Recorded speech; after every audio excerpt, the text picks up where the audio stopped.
Assalamualaikum warahmatullahi wabarakatuh, pemirsa TVmu dan juga Sobat Unggul TV UMJ. Apa kabarnya nih? Mudah-mudahan Sobat Unggul semuanya selalu dalam keadaan sehat walafiat, bersemangat dan juga bahagia tentunya. Amin, amin ya rabbal alamin. Dan senang sekali karena UMJ Talks kembali hadir bersama saya dengan Vini Auliani. Dan kami saat ini berada di lokasi, tepatnya di Gedung Rektorat lantai 5 UMJ. Nah, kali ini kita akan membahas tema mengenai dakwah Muhammadiyah melalui bela diri, yaitu melalui seni bela diri tapak suci. Sudah ada narasumber kita kali ini, yaitu ada Sandi Fernandes atau biasa disapa Sandi, yang berasal dari Fakultas Pendidikan Bahasa dan Sastra Indonesia. Dari Fakultas Ilmu Pendidikan juga ada Olowan Syukur atau biasa disapa Olowan. Ini dari Pendidikan Olahraga, juga dari Fakultas Ilmu Pendidikan. Langsung saja kita sapa keduanya. Halo, assalamualaikum. Halo Kak. Ada Olowan dan juga ada Sandi nih ya. Apa kabar nih Olowan dan Sandi? Alhamdulillah baik. Baik ya. Baik, Sandi baik. juga baik. Alhamdulillah. Terima kasih sebelumnya sudah menyempatkan diri dan waktunya juga untuk hadir sharing-sharing kita di UMJ Talks. Nah, kali ini sharing-sharing tentang tapak suci ya, Olowan ya.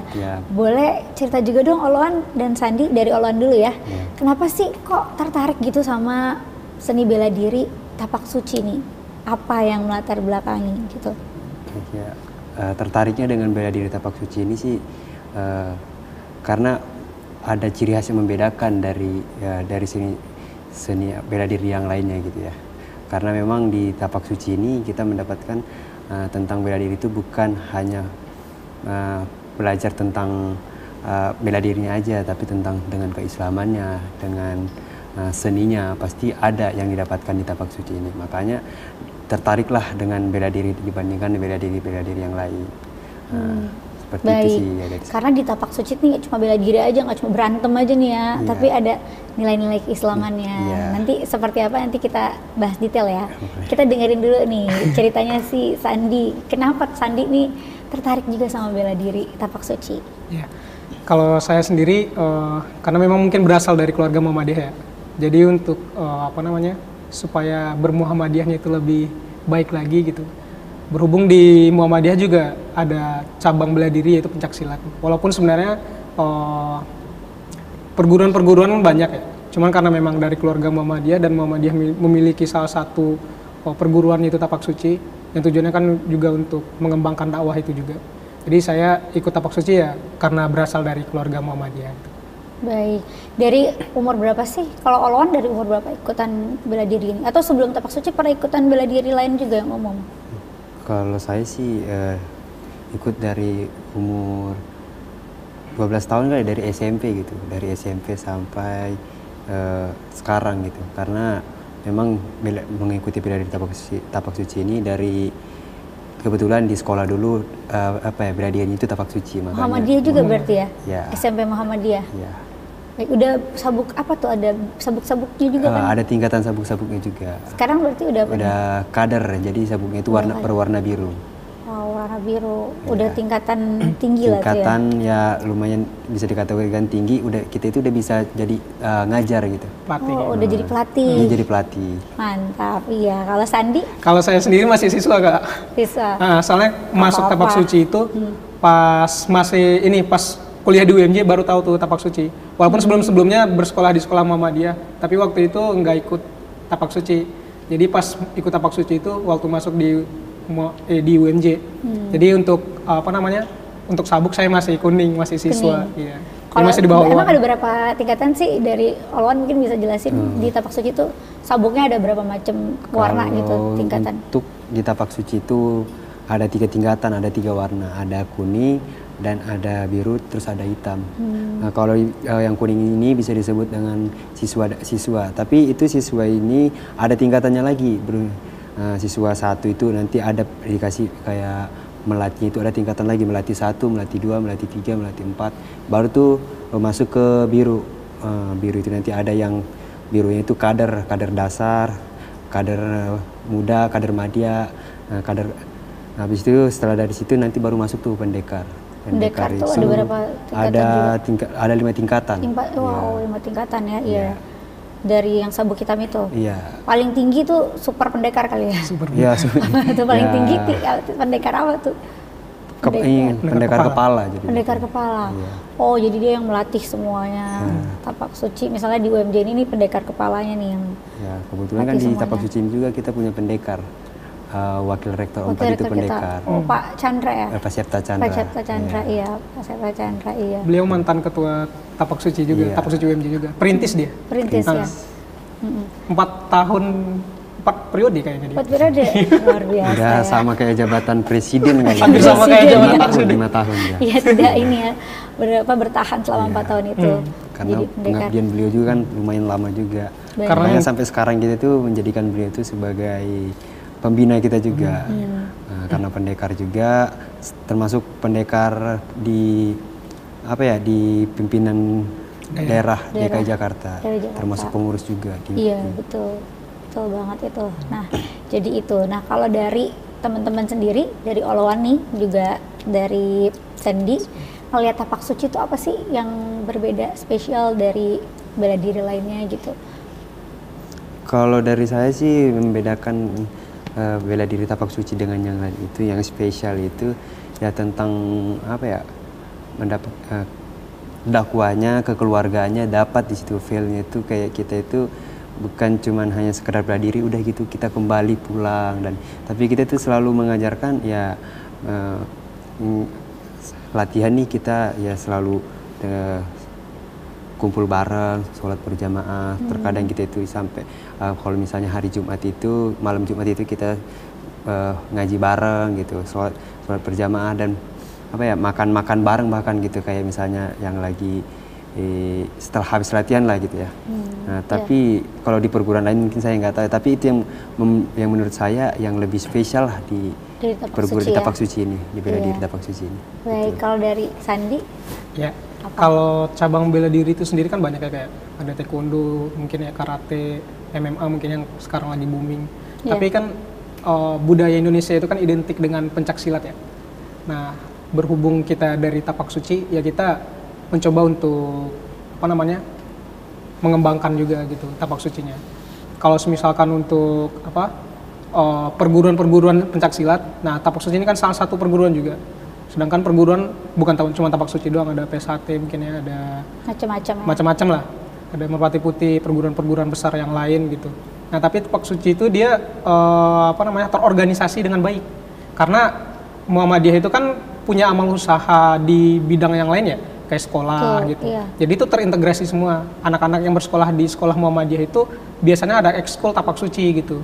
Nah, jadi untuk anak-anak yang sekolah di sekolah Muhammadiyah yang mengikuti ekskul tersebut, ketika dia melanjutkan jenjang ke SMP, SMA gitu. Nah, dia itu udah terbiasa dengan budaya Tapak Suci gitu. Mungkin udah pernah ujian kenaikan tingkat sabuk gitu. Daripada saat dia dibutuhkan untuk menjadi atlet lebih fokus lagi, kita tuh nggak sulit untuk mencari atlet gitu Kak. Karena udah terintegrasi dari SD, SMP, kecil SMA ya? gitu. Iya. Dari usia kalau dini gitu. Mungkin untuk pembedanya itu ya dari perguruan yang lain. Walaupun saya yakin sih dari perguruan lain memiliki cara kaderisasi sendiri gitu. Hanya saja mungkin Muhammadiyah lebih terorganisasi dan bertahap gitu. Kalau dari SD dia mungkin dikasih pelatihan yang ya pengenalan dan segala Jadi macam. sistemnya ini udah bagus nih ya, tadi terorganisasi dengan sangat baik karena dari bawah, dari lingkup SD, terus terintegrasi di amal usaha Muhammadiyah lainnya. Baik, ya Sandy dan juga Loan, kita akan lanjut lagi, tapi kita jeda sejenak, kita simak dulu yang mau lewat berikut ini. Pemirsa dan Sobat Unggul UMJ, terima kasih masih bersama kami dalam UMJ Talks. Kita membahas mengenai dakwah Muhammadiyah melalui seni bela diri Tapak Suci. Ini bersama dengan Oloan dan juga Sandy. Nah, ini kan sesuai dengan tema kita nih, dakwah Muhammadiyah melalui seni bela diri kan Tapak Suci itu tadi. Nah, tadi Oloan juga sudah menjelaskan kalau di Tapak Suci bedanya ada nuansa-nuansa Islaminya seperti itu ya. Benar. Nah, jadi kalau kita mau berdakwah melalui seni bela diri Tapak Suci ini, jadi itu seperti apa tuh? Dan biasanya kalau baru mulai latihan juga apa gitu misalnya yang dilakukan? Ya, kalau dakwahnya yang kita sebutkan dakwahnya di Tapak Suci ini kan ya pasti tentunya ada dengan nuansa tentang keislamannya ya. Kita nggak boleh menghilangkan al-Islam kemuhammadiannya itu. Makanya kita itu sering dengan lewat dakwahnya itu dengan biasanya sebelum kita latihan itu kan selalu sore ya. Selalu sore, terus itu kita sebelum latihan itu sholat asar berjamaah gitu. Salat asar berjamaah dengan menggunakan seragam. Terus nanti biasanya kita sebelum latihan itu selalu berdoa bersama. Bahkan sampai nanti setelah kita latihan juga itu selalu sholat maghrib berjamaah gitu. Baik, jadi itu ya unsur-unsur nilai-nilai dakwah yang ada dalam tapak suci terintegrasi seperti itu ya Allah. Sandy bagaimana Sandy? Kurang lebih sih hampir sama ya Kak. Karena ya kita sama-sama merasakan gimana latihan tapak suci di tapak suci UMJ itu. Mungkin untuk sebelum latihan kita doa dulu gitu. Lalu setelah itu kita melakukan sholat berjamaah gitu kan. Sebelum anak-anak ini pulang. Jadi kita pelatih itu selalu pastikan anak-anak ini kan dia kan mulai itu habis asar. Nah biasa anak-anak tuh sebelum asar tuh udah ada di tempat latihan, itu sholat dulu bagi yang belum sholat.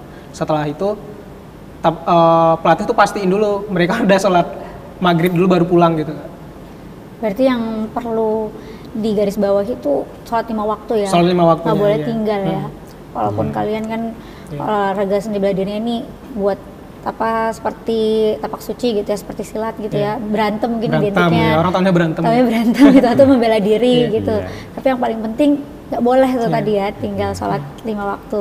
Paling penting itu kan tujuannya buat dakwah Muhammadiyahnya, membantu dakwah Muhammadiyahnya, tapi di bidang pencak silatnya gitu. Jadi ya segala apapun itu pasti harus ada unsur-unsur al-Islam ke-Muhammadiyahan dan Islam itu sendiri gitu.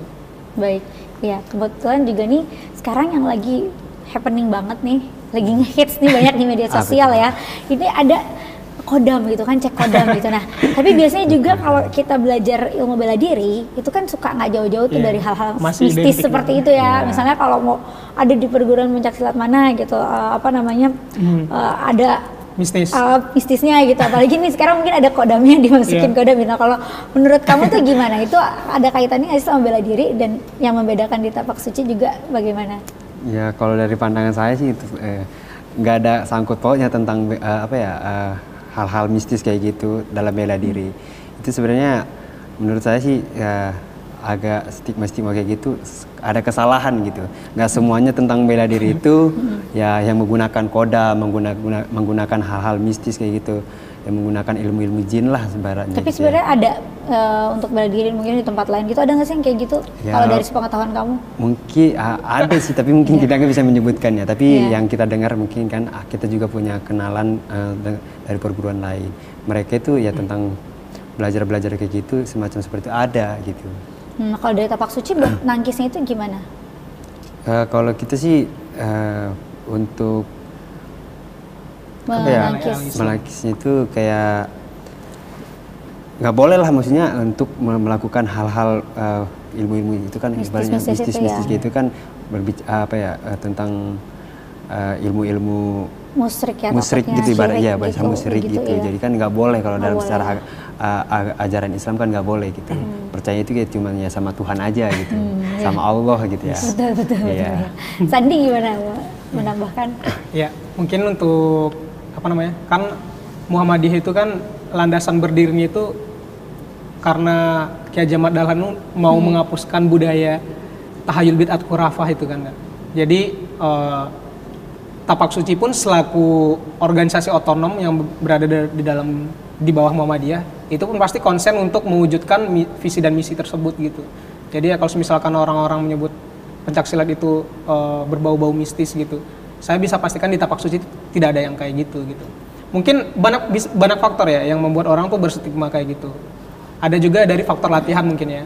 Mungkin anak-anak yang sudah terlatih mungkin ya yang udah terlatih pencaksilat gitu. Mungkin fisiknya bagus atau mungkin refleks keahlian bela dirinya juga bagus karena kan jadi terlatih kan. Jadi mungkin pada saat di kehidupan biasa ada sesuatu momen mereka berkelahi gitu. Terus anak-anak silat ini bisa menghindari atau serangannya luar biasa gitu kan. Karena kan itu hasil dari latihan sebenarnya, bukan ada faktor mistis gitu. Terus yang mengenai yang banyak juga disebut-sebut orang tuh tenaga dalam gitu, bisa memindahkan benda gitu dari dalam. Sebenarnya itu nggak ada. Penjelasan ilmiahnya itu pun tenaga dalam itu untuk memusatkan energi gitu kan. Jadi kan kadang kita kan untuk pernapasan itu kan otot itu kan butuh oksigen. Jadi di dalam otot itu kan butuh oksigen. Kita maksimalin di situ Kak. Jadi semakin sirkulasi oksigen itu bagus di otot-otot kita, jadi tenaganya bisa lebih maksimal gitu. Jadi itu sebenarnya teknik pernapasan itu teknik untuk mengolah oksigen yang mengalir ke otot gitu, supaya energi ataupun power yang dilepaskan itu bisa lebih maksimal gitu. Baik, jadi kalau di tapak suci aman ya, aman, tidak ada hal-hal mistis seperti itu, karena itulah yang membedakan kita dengan yang lainnya mungkin yang mungkin orang terpikirkan ada mistis-mistis sih. Kita justru hadir untuk menangkas TBC itu tadi ya, tahayul, bid'ah dan khurafat itu ya. Dan ini pun ada sedikit keresahan saya juga Kak. Gimana? Jadi orang-orang tuh takut mengikuti pencak silat karena orang tuanya tuh beranggapan bahwasanya silat itu mengarah ke hal-hal yang mistis. Tapi untuk di tapak suci saya bisa pastikan itu nggak ada. Itu terintegrasi dari pendidikan SD sampai kuliah itu nggak ada. Karena memang tapak suci kan adalah senjata dakwah Muhammadiyah juga salah satunya. Jadi pure senjata dakwah Muhammadiyah dan benar-benar seni bela diri karena ketangkasan itu tadi ya. Bahkan tenaga dalam itu sendiri pun itu juga teknik ilmiah pernapasan. Teknik pernapasan yang secara ilmiah bisa dibuktikan nggak ada unsur-unsur mistisnya sama sekali. Nggak ada unsur mistis. Baik, siap, baik. Terima kasih Olawan dan juga Sandi. Kita akan lanjut lagi. Kita simak dulu nih pesan-pesan yang mau lewat berikut ini.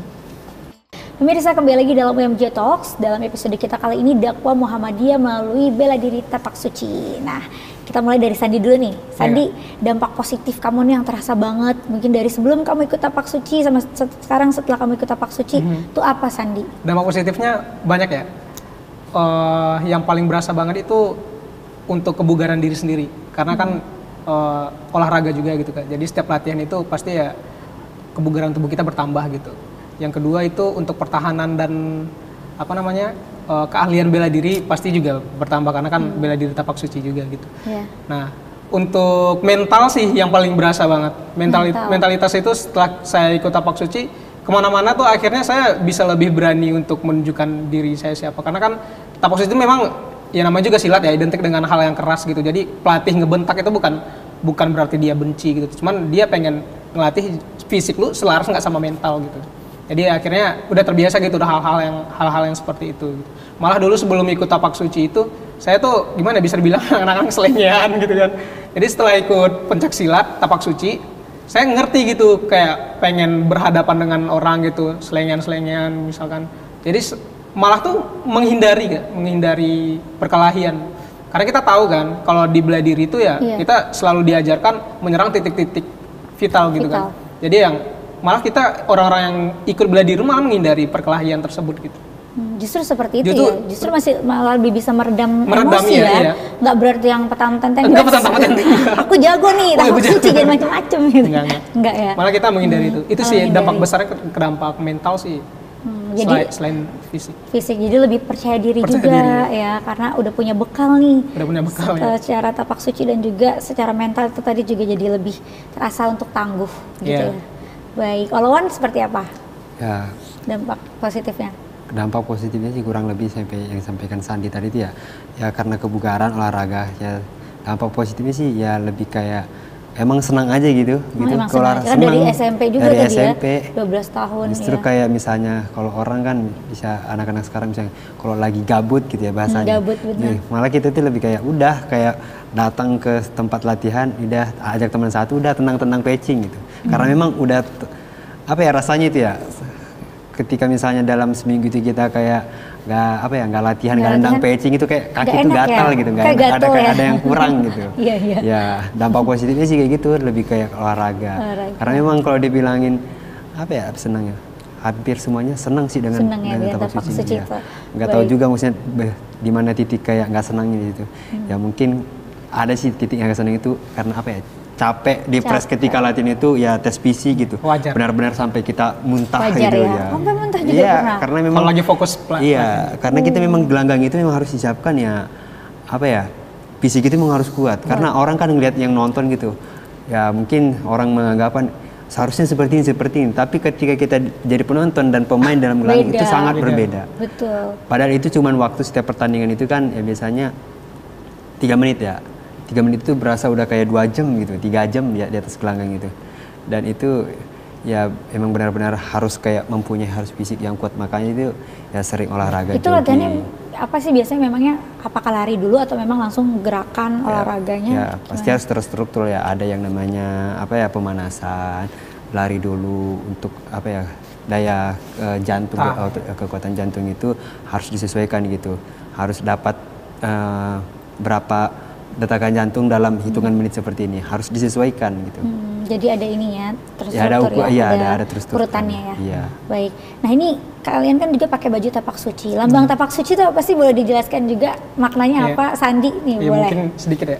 Sebenarnya itu bukan baju tapak suci. Kalau baju tapak suci itu sendiri dia baju warnanya merah dan kuning. Iya, merah dan kuning. Ini tuh baju seragam karena kan kita di organisasi ini ya, Muhammadiyah ya. Biasanya itu kan lembaga-lembaga di Muhammadiyah itu pasti ada namanya pakaian dinas hariannya. Nah ini salah satu pakaian dinas harian yang di tapak suci. Jadi pakai cuman pengurus doang yang pakai. Kalau anak-anak yang pengurus nih soalnya. Ya, kalau anak-anak yang lain tuh makanya masih seragam tapak suci kan. Baik, apa tuh jadi apa simbol tapak suci apa tuh? Simbol tapak suci ya? Oh mungkin untuk ini ya, logo ya? Logo tapak suci mungkin. Biasanya kan begini ya? Iya. Gimana gambarnya tapak suci? Bukan Sebenarnya hanya di jari sih, bukan hanya di jari, cuman itu kan berbentuk bulatnya ini ada maknanya tersendiri, bergaris hitam itu juga ada, terus kayak ini kan ada bunga melati putih, ada jumlahnya 11 itu ada juga maknanya. Itu apa bunga melati putih? Melati putihnya ada 11 ya. 11. Ada rukun iman dan rukun Islam, jumlah rukun iman dan rukun Islam, makanya dibentuk dari 11. Jadi Islami sekali ya rukun iman dan Islam itu. Terus dia kenapa berbentuknya warna putih? Karena itu melambangkan kesucian. Kenapa dia di garis ini ada warna hitam? Itu melambangkan kekekalan. Kekal gitu warnanya. Terus ada yang bunga mawar itu merah nih, itu simbol keberanian. Karena terus ini kelopak itu adalah keabadian gitu. Baik. Terus kan tangannya juga kan begini kan. Ini artinya apa nih? Sandi ini mau tuh jelasin. Simbol salam perguruan tapak suci. Biasanya kalau misalkan kita bertemu sama teman yang sama-sama dari perguruan tapak suci juga. Ini tuh simbol salaman kita dari. Kayak misalnya kalau polisi kan misalnya datang tuh langsung hormat gini ya. Kalau kita gini. Kalau kita kayak gini, sekaligus melambangkan simbol gini. Gini ke depan ya gini. Gini ke depan. Oke. Artinya apa nih? Artinya siapa Olawan atau Sandi yang mau jelasin? Mungkin ini sekaligus melambangkan simbol tapak suci itu sendiri kan. Karena ini kan ada tangan yang sejajar. Horizontal. Ini, ya horizontal. Itu menandakan hablum minanas. Jadi hubungan sesama manusia kita itu harus erat juga gitu. Terus satu tangan berdiri ini hablum minallah gitu, menunjuk ke atas gitu. Jadi ya harus laras gitu hablum minanas dan hablum minallahnya. Lalu untuk berjari rapat seperti ini tuh menandakan keeratan. Telapak tangan terbuka itu menandakan kejujuran. Lalu untuk ibu jari yang tertekuk seperti itu ibu jari yang tertunduk ya, menandakan kerendahan hati. Kerendahan hati. Makanya tadi itu juga harus bisa mengontrol emosi ya. Nggak boleh cepat terpancing walaupun jago. Mungkin kita jago udah juara nasional langsung tentang petenteng gitu ya datang. Petenteng iya, belagu gitu ya, jangan. Seharusnya sih tapak suci termasuk perguruan yang adem-adem aja sih, nggak yang banyak-banyak tingkah sana sini. Baik ya. Nah ngomong-ngomong juga tentang prestasi, tadi kan jangan tentang-tenteng walaupun juara nasional nih. Kalau juaranya udah meraih apa aja? Ya kalau dari tapak suci itu sendiri sih untuk menciptakan prestasi ya udah dibilang dari angkatan, maksudnya dari dulu lah gitu, udah banyak. Mungkin kalau saya juga bakal sampai lupa maksudnya banyak. Saking banyaknya sampai lupa. Terakhir. Yang terakhir itu kita itu ada kemarin di kejuaraan internasional Fakumi Open di Bandung, itu di tahun kemarin itu kita dapat juara umum, tahun sebelumnya kita dapat juara satu umum, 3 kali berturut itu juara satu umum. Juara satu umum, luar biasa. Nah di periode ini kita di periode ini gimana? Juara 2 kita. Juara 2. Karena sepertinya tetap event ini sudah mulai universitas lain itu udah mulai konsentrasi kan. Jadi pengiriman kontingennya itu banyak banget. Ada yang sampai 50 atlet dikirim. Itu kan dihitungnya kan per berapa banyak emas yang didapatkan. Kita tuh cuman berapa atlet yang nggak dapat emas itu. Tapi kita kirimin waktu itu 19 ya? Iya. 18 atau 19? 19 atlet. Lawan kita tuh Untirta apa? 63 atlet. 63 atlet kan? Jadi pun walaupun kita emas semuanya, kita nggak dapat. Karena banyaknya ya. Saking ambisiusnya gitu. Saking ambisiusnya mereka. Ini bisa buat catatan juga ya untuk tapak suci UMJ. Mungkin kalau misalkan UMJ mau ngedanain atlet kita lebih lagi, kita bisa turunin 30 atlet, bisa anak-anak bersedia untuk turun gitu. Mohon didengarkan ini oleh pendekar tapak suci kita kan, Pak Septa Chandra. Baik. Mungkin ya dana akan terbagi. Karena itu memang juga kan sebagai ya, prestasi juga buat UMJ. Ketika misalnya memberikan mahasiswa yang banyak prestasinya kan ada nilai plus juga buat kampus itu sendiri ya gitu. Mahasiswa yang berprestasi gitu. Baik ya. Nah, kalian kan dari UMJ nih ikut kenal Tapak Suci juga, Sandi kenal di UMJ. Iya. Pengalaman kalian, kata-kata untuk UMJ deh ketika belajar di UMJ itu seperti apa? Dari Sandi dulu boleh. Dari saya. Ya. Kalau untuk sobat-sobat unggul sih ya, dari saya sendiri sih silahkan kalian mau ngikutin apapun ekstrakurikuler yang ada di Universitas Muhammadiyah Jakarta, itu tergantung, ambil positifnya aja gitu. Contohnya saya mengikuti Tapak Suci, beberapa kali juga ikut kejuaraan, akhirnya kejuaraan tersebut kita kan dapat apresiasi ya, dan salah satu syarat beasiswa juga deh kayaknya. Dan alhamdulillah saya berkuliah di UMJ, alhamdulillah dari beasiswa juga gitu. Dan salah satunya saya mencantumkan kejuaraan-kejuaraan yang saya ikutin di Tapak Suci UMJ, walaupun ya beasiswa dari luar, tapi pada saat itu seleksinya kan mencantumkan biografi kan. Jadi yang biografi saya setelah saya mengikuti kejuaraan itu saya cantumin untuk seleksi, akhirnya lolos gitu kan. Jadi ya sampai sekarang kita pun kembali lagi jadi pengurus di Tapak Suci UMJ ya, dalam rangka berterima kasih kepada Tapak Suci UMJ karena udah memberikan kesempatan itu. Pun begitu juga untuk organisasi-organisasi yang lain gitu. Pasti ya banyak kesempatan-kesempatan yang dan pengalaman gitu selain dunia di dalam kelas saja gitu kan. Karena kan interaksi kita bukan hanya terkait mata kuliah gitu. Karena interaksi sosial kita kan lebih pada pengalaman dan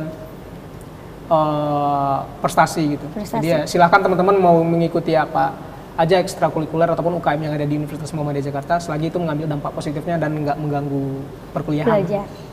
Baik, terima kasih tadi pesan-pesannya terkait juga ke Tapak Suci di UMJ. Poluan? Kalau dari saya sih pesan kesannya untuk sobat unggul yang ada di UMJ itu ya mungkin boleh berkreasi mau dimanapun, organisasi manapun, tapi ya setidaknya kalau dari saya sih ya mengikuti Tapak Suci lah karena itu penting kayak. Selain dari olahraga gitu bisa membela diri juga, makanya ya terus kayak ngelihat pantau aja lah Tapak Suci UMJ ini karena di sini banyak hal-hal dampak positif yang bahkan kalian dapatkan gitu. Harapan sih ya ayo bergabung aja bersama kita gitu. Sama ini kejuaraan. Iya. Kejuaraan ya. Iya. Kalau harapan buat diri teman-teman masing-masing nih secara pribadi buat Olowan sama Sandi dan juga untuk UMJ sebagai kampus tempat teman-teman belajar dan juga mengembangkan diri seperti apa? Dari Olowan dulu. Kalau untuk harapannya sih dari diri itu untuk mengabdi ataupun belajar di UMJ itu ya gimana ya kayak banyak apa ya jadinya kalau jatuhnya kayak gitu dari diri sendiri itu ya, pengabdian kayak maksudnya untuk pengabdian ya.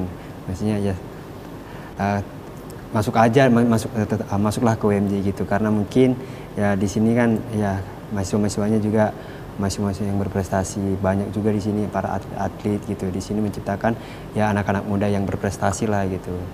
Kalau dari saya harapannya seperti itu ya, bisa teman-teman yang mau melanjutkan ke perguruan tinggi masuk aja ke UMJ ya, apalagi di sini banyak mencetak atlet-atlet yang berprestasi. Kemarin, terakhir kita ada yang dibawa ke SEA Games dan juara juga. Dari itu atlet Tapak Suci UMJ.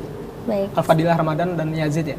Iya betul. Sandi apa harapannya untuk diri sendiri sama UMJ juga? Harapan untuk diri saya sendiri sih untuk Tapak Suci untuk diri saya sendiri ya semoga dengan pengalaman-pengalaman yang saya dapat selama berkuliah di UMJ bisa menjadi kebermanfaatan ketika saya berkehidupan di masyarakat gitu kan. Ya kan stigma orang terhadap mahasiswa-mahasiswa swasta gitu kan mungkin lebih jelek daripada mahasiswa negeri gitu. Tapi ya kita buktikan gitu di dunia kehidupan gitu.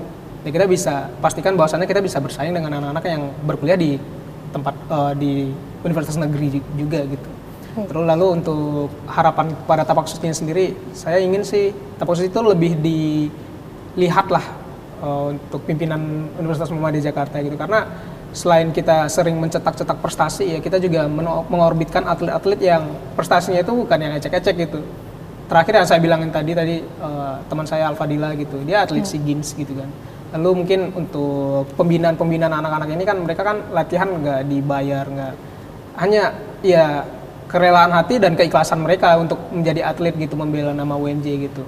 Mungkin ya untuk UMJ sendiri bisa lebih memperhatikan gitu atlet-atlet binaan seperti itu gitu. Baik. Kalau pengurus mah nggak usah kita hanya mengabdi gitu. Mengabdi ya. Oh, kalau dari sisi pengurus kita banyak mengabdi ya teman-teman. Karena yang berlatih dan bertanding itu kan adik-adik kita. Memberikan kesempatan ya. Iya, memberikan kesempatan. Baik, terima kasih Sandi dan juga Olowan sebelumnya atas sharing-sharingnya dan juga ceritanya pencerahannya tentang tapak suci di UMJ. Sukses selalu ya dan sehat selalu juga, semangat terus. Ya, baik. Dan pemirsa TVmu juga Sobat Unggul TV UMJ, alhamdulillah kita sudah mendengarkan tadi sharing-sharing dari Olowan dan juga Sandi. Mudah-mudahan memberikan manfaat yang sebesar-besarnya untuk kita semuanya. Amin. Dan tidak terasa kita harus pamit undur diri. Saya Vini Auliani bersama juga dengan Olowan serta Sandi dan seluruh kerabat kerja yang bertugas, kami mohon pamit undur diri. Jangan lupa untuk saksikan UMJ Talks hanya di TVmu. Assalamualaikum warahmatullahi wabarakatuh.